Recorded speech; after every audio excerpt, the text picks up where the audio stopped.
Good morning class 11। सबसे पहले मैं आषाढ़ के एक दिन के जो मुख्य पात्र हैं उनका नाम फिर से ले लेती हूँ। आपने देखा कहानी के जो मुख्य पात्र है वह मल्लिका है। मल्लिका की माँ अंबिका और अग्निमित्र जो गांव का ही एक पुरुष है जिसका कि उल्लेख किया गया था आपकी तीसरी घटना में। कालिदास जो कहानी का मुख्य पात्र है। उसी घटना में आपने देखा था कि जो राजकीय कर्मचारी आए थे उनमें से एक दंतुल का उल्लेख किया गया था। इसके बाद कालिदास के मामा जो कि मातुल हैं, जो कि आकर के अंबिका को बोलते हैं कि उनका भाग्ने जो कालिदास है वह राजकविनी बंसावंत कुलद्रोही इत्यादि जो बोलते हैं उनके लिए। उसी समय आपने देखा था निक्षेप जो गांव का ही एक पुरुष है जो आकर के मातुल को सूचना देता है कि आचार्य बररुचि उठ चुके हैं और वह उनके साथ ग्राम प्रदेश घूमना चाहते। यहाँ तक आपका कराया गया था, आपने इनको देखा, इन कलाकारों का आपका नाम हो गया। अब आपके सामने एक नया पात्र है विलोम। विलोम का अर्थ होता है विपरीत होना। विलोम को मुख्य रूप से कहा जा सकता है कि इस उपन्यास का सशक्त पात्र है। सशक्त कहते हैं मजबूत पात्र। क्यों? क्योंकि यदि विलोम नहीं होता तो आषाढ़ का एक दिन एक सफल नाटक नहीं बन पाता। ये चीज़ मैं आपको क्लास 12th में जब आप आएंगे तो वो आपको स्पष्ट करेंगे कि क्यों मैंने विलोम को एक सशक्त पात्र माना। और विलोम जो है, एक तरफ से आप इसको इस तरह से समझ लीजिए कि विलोम क्या है, एक खलनायक पात्र है जिसका मुख्य उद्देश्य है कि जो मुख्य पात्र है उस पात्र की कमियों को गिनाना और वह कहाँ किस समय कैसे पहुँच जाता है, यह उसके स्वभाव की विशेषता है। अब आप देख लीजिएगा पेज नंबर 36 पर कि विलोम कहता है घिरे हुए मेघों ने आज अंधकार कर दिया है अंबिका। आषाढ़ का एक दिन है, आपने शुरू में ही देखा था जब मल्लिका प्रवेश करती है तब भी धारासार वर्षा इत्यादि या पानी के बूंदों की आवाज़ इत्यादि। तो यहाँ पर वह कह रहा है घिरे हुए मेघों ने, क्योंकि वर्षा होने के समय आप देखते होंगे जब वर्षा खत्म भी हो जाती है चारों तरफ काले बादल छाए रहते तो वो अंधकार कालिमा रहती। ठीक उसी प्रकार यहाँ पर कह रहे हैं कि घिरे हुए मेघों ने आज अंधकार कर दिया है अंबिका। ये इनडायरेक्ट वे में वो क्या कहना चाह रहा है कि जीवन में जो आने वाली परेशानियां हैं उन आने वाली परेशानियों को संकेत उन्होंने क्या कर दिया है, घिरे हुए मेघों। अर्थात मेघों घिरे हुए मेघ क्या हुए, कालिमा का है। और कालिमा क्या है, जीवन में आने वाले दुखों का प्रतीक है, जिसके लिए उसने कहा कि घिरे हुए मेघों ने आज अंधकार कर दिया। या तुम्हें समय का ज्ञान नहीं रहा क्योंकि अंधेरा सा हो गया है ना। अब वो ये भी तो है ना कि आप कितनी चतुराई से किसी बात को कह रहे हैं कि आपका कहने का उद्देश्य भी सफल हो जा रहा है, लेकिन दूसरा जो है जो उससे संबंधित है वो तो समझ रहा है कि आप किस तात्पर्य में कह रहे हैं, लेकिन दूसरा अब यहाँ पर उन्होंने घिरे हुए मेघों ने क्यों, क्योंकि इस तरह का प्राकृतिक वातावरण है। साथ में उसने कहा समय का ज्ञान नहीं रहा, अर्थात शाम होने को आ गई है और तुमने दीपक भी नहीं जलाया, इसलिए उसने कहा है। अंबिका आंचल से मुंह उठाती है क्योंकि जो निक्षेप के साथ जब चली गई है मल्लिका जगदम्बा के मंदिर में तो उसके अंदर जो अपने को पराजय की भाव, व्यथा, आवेश और क्रोध का भाव है, जिसके कारण कि वो आंचल में मुंह छिपा लेती है और घर की जर्जर स्थिति को देखती है। तो जब विलोम इस तरह से बोलता है तो वह अपना आंचल से मुंह उठाती है। अग्निकाष्ठ के प्रकाश में उसके मुख की रेखाएं गहरी और आंखें धसी सी दिखाई देती हैं। अग्निकाष्ठ क्यों? क्योंकि जिस प्रकार आपने मशाल इत्यादि देखा होगा कि लोग डंडे में जो कहते हैं ना ऊपर की तरफ कपड़े लगा के और उसमें तेल लगा करके जला करके ले आए, तो उसी अग्निकाष्ठ का जो प्रकाश उसके मुख पर पड़ रहा है तो जो मुख की रेखाएं हैं वह गहरी और आंखें धसी सी दिखाई देती। आश्चर्य है, तुमने दीपक नहीं जलाया। अंबिका, विलोम तुम यहाँ क्यों आए हो? अंबिका सीधे कहती है विलोम तुम यहाँ क्यों आए हो? क्यों? क्योंकि वह जान रही है ना कि यह व्यक्ति आया है तो कुछ ना कुछ और बात को बढ़ा करके किस तरह से घुमा करके और परिस्थितियों को बिगाड़ सकता है, जिसके कारण कहती है तुम यहाँ क्यों आए हो। विलोम बाईं ओर के दीपक के निकट चला था। याद होगा आपको कि रंगमंच का जब हमने बताया था तो बताया था कि जो झरोका है बाईं तरफ का, वहाँ पर एक रखा हुआ है डिबरी जलाने की, तो उसे दीपक के निकट चला। विलोम दीपक जला दो। अग्नि काष्ठ से छूकर दीपक जला देता है। विलोम का आना ऐसे आश्चर्य का विषय नहीं है। अपने मन में क्यों? क्योंकि हम जान रहे हैं ना कि मेरा स्वभाव क्या है, जिसके कारण कहता है कि विलोम का आना ऐसे आश्चर्य का विषय नहीं है।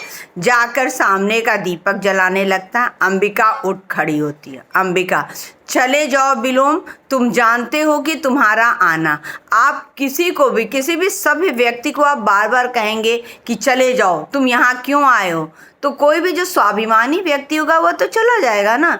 लेकिन विलोम जो है उसके अंदर स्वाभिमान है। उसका तो मुख्य उद्देश्य है कि जहाँ पर आग लगी हुई हो वहाँ पर और घी डाल करके उस आग को और प्रज्वलित करना, जिसके कारण कि जब वो कहती है चले जाओ विलोम, तुम्हारा यहाँ आना।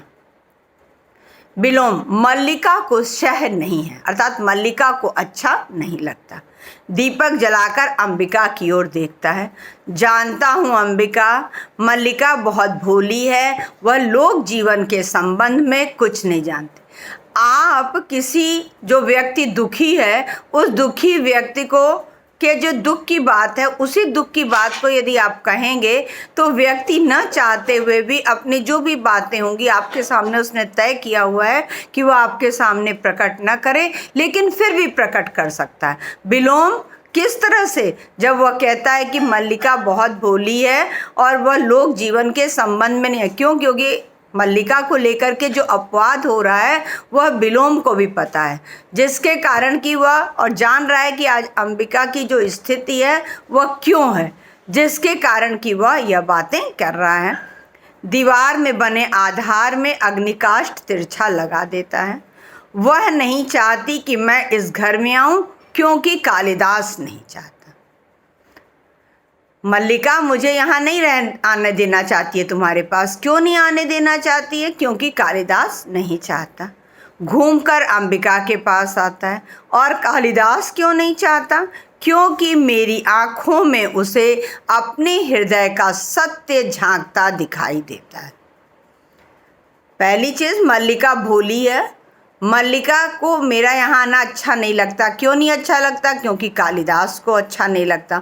और कालिदास को क्यों अच्छा नहीं लगता? क्यों? क्योंकि कालिदास को उसे अपने हृदय का जो सत्य है, जो वह मल्लिका को बेवकूफ़ बना रहा है, उसे एक उपादान की तरह प्रयोग कर रहा है, ये सारी चीज़ें उसे सत्य क्यों दिखाई देता है? उसे उलझन होती है। किंतु तुम तो जानती हो अंबिका, मेरा एकमात्र दोष यह है कि मैं जो अनुभव करता हूँ स्पष्ट कह देता हूँ।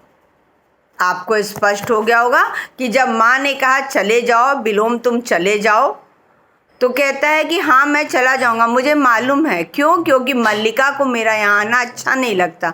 क्यों अच्छा नहीं लगता? क्यों? क्योंकि मल्लिका तो भोली है ना, वो लोग जीवन के संबंध में नहीं जानती। लेकिन कालिदास जो है उसे वह मना करता है मल्लिका से। और क्यों मना करता है? क्यों? क्योंकि उसे अपने हृदय का सत्य झांकता दिखाई देता है। और मेरा जो एकमात्र दोष क्या है कि मैं जो अनुभव करता हूँ उसी को स्पष्ट कह देता हूँ। अंबिका, मैं इस समय तुम्हारे दोष अदोष का विवेचन नहीं करना चाहती, अर्थात तुम्हारी क्या अच्छाई है क्या कमी है। क्यों? क्योंकि माँ तो खुद ही पराजित है, अपने हारी हुई है, जिसके कारण कि वह नहीं चाहती है कि जो घर की बातें हैं वह बाहर तक जाएं। और मालूम ही है विलोम जैसे पात्र आज समाज में बहुत आपको देखने को मिल जाएंगे, जो लोगों के घरों की बातों को सुनने के बाद उसमें नमक मिर्च लगा करके किस तरह से समाज में प्रस्तुत करते हैं। इसलिए अंबिका कहती है कि मैं इस समय तुम्हारे दोष अदोष का विवेचन करना नहीं चाहती। विलोम, देख रहा हूँ इस समय तुम बहुत दुखी हो, और तुम दुखी कब नहीं रही।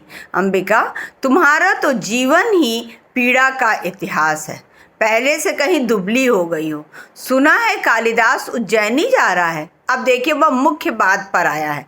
क्यों? मातुल आया, तब भी वह नहीं था। क्या लोगों के घरों में हो रहा है, इस तरह की बातों को जानने के लिए आज लोगों की संख्या दिन प्रतिदिन बढ़ती जा रही है। तो बिलोम उसी प्रकार का पात्र है जिसके कारण अब वह किस प्रकार से अंबिका उसको उस घर में रहने दे, जिसके कारण कहता है तुम दुखी बहुत लग रही हो, और तुम दुखी आज थोड़े, तुम न जाने कब से दुखी रही हो। क्यों?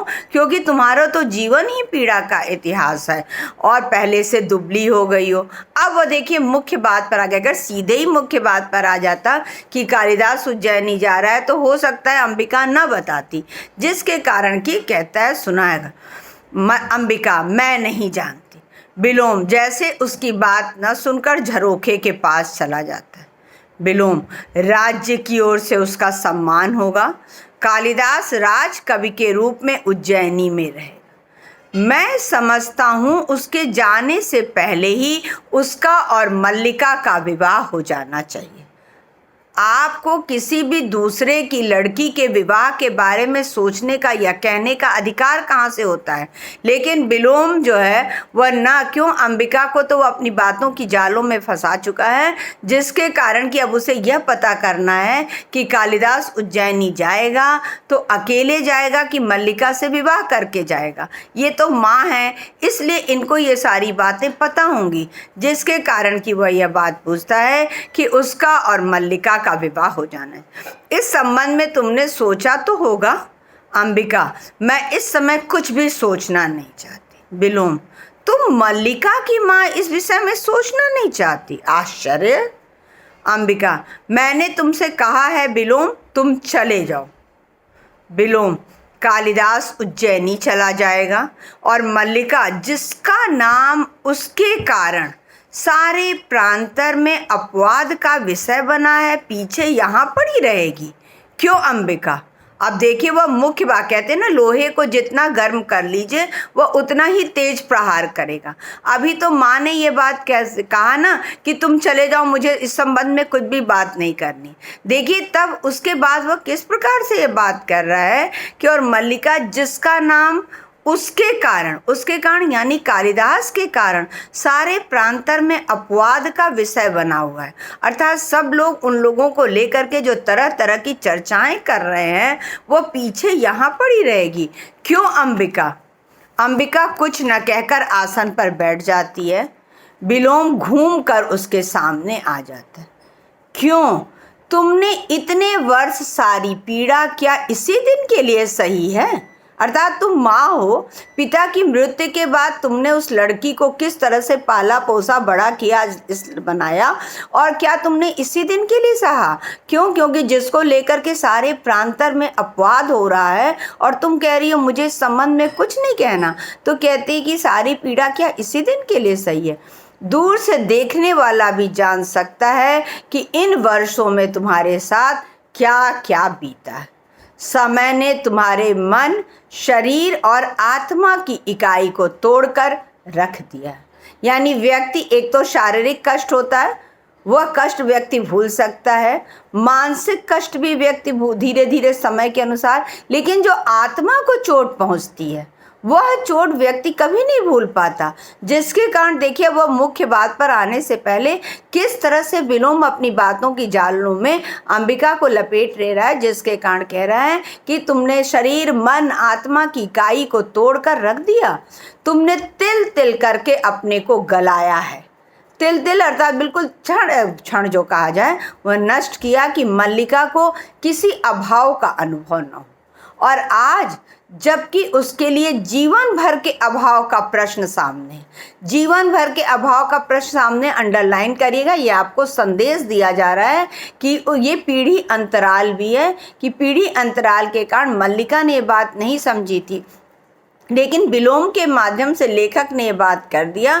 जीवन भर के अभाव का प्रश्न, अर्थात जिस लड़की को लेकर के पूरे ग्राम प्रांतर में तरह तरह के अपवाद एवं चर्चाएं हो रही हैं, और वह जान रहा है कि कालिदास ये भी जान रहा है बिलोम कि ये जाएगा अवश्य, और जाने के बाद फिर ये आएगा भी नहीं वहाँ जा कर के, और इसको तो मुख्य उद्देश्य ये पता करना है कि मल्लिका से विवाह करके जाएगा, मल्लिका को ले जाएगा कि नहीं ले जाएगा। इस बात को पता करने के लिए वह कितनी भूमिका मालिकाएं बना रहा है, जिसके कारण कह रहा है कि तुमने शरीर मन आत्मा तुमने तिल तिल करके गलाया है और आज उस लड़की के जीवन भर के अभाव का प्रश्न सामने है और तुम कह रही हो कि मुझे कुछ नहीं कहना, मैं कुछ नहीं सोचना चाहती। अंबिका, तुम यह सब कहकर मेरे दुख को कम नहीं कर रहे हो बिलोम। मैं अनुरोध करती हूँ कि तुम इस समय मुझे अकेली रहने दो। माँ, तुम चले जाओ, यहाँ से जाओ कहने के बावजूद भी नहीं उठा। तो अब माँ कह रही है ना कि इन सब बातों को कह करके तुम मेरे दुख को कम नहीं कर रहे हो, बढ़ा रहे हो, इसलिए मैं सिर्फ तुमसे अनुरोध कर रही हूँ कि तुम यहाँ से चले जाओ। बिलोम, मैं इस समय तुम्हारे पास होना बहुत आवश्यक समझता हूँ। अंबिका, मैं ये सब बातें तुमसे नहीं उससे कहने के लिए आया हूँ, अर्थात कालिदास से कहने के लिए आया हूँ।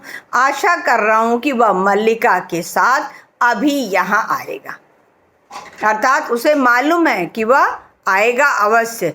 मैंने मल्लिका को जगदम्बा के मंदिर की ओर जाते देखा है, मैं यही उसकी प्रतीक्षा करना चाहता। आपको देखिए यहाँ तक कराया गया है। यहाँ पर बिलोम ने ये बात कह दी। यहाँ पर अंबिका और बिलोम के बीच की बातचीत है और बिलोम कहता है मैं ये सब बातें कि ये जीवन भर के अभाव का प्रश्न तुमने तिल तिल करके गलाया है, तुम्हारा शरीर मन आत्मा इत्यादि जो भी बातें उसने कही है। जब अंबिका कहती है कि ये सब बातें कह करके तुम हमारे दुख को कम नहीं कर रहे हो और अधिक बढ़ा रहे हो और मैं तुमसे अनुरोध करती हूँ कि तुम यहाँ से चले जाओ, तब यह सुन के बिलोम कहता है कि नहीं, ये सब बातें मैं तुमसे नहीं, मैं उससे यानी कालिदास से कहने के लिए आया हूँ।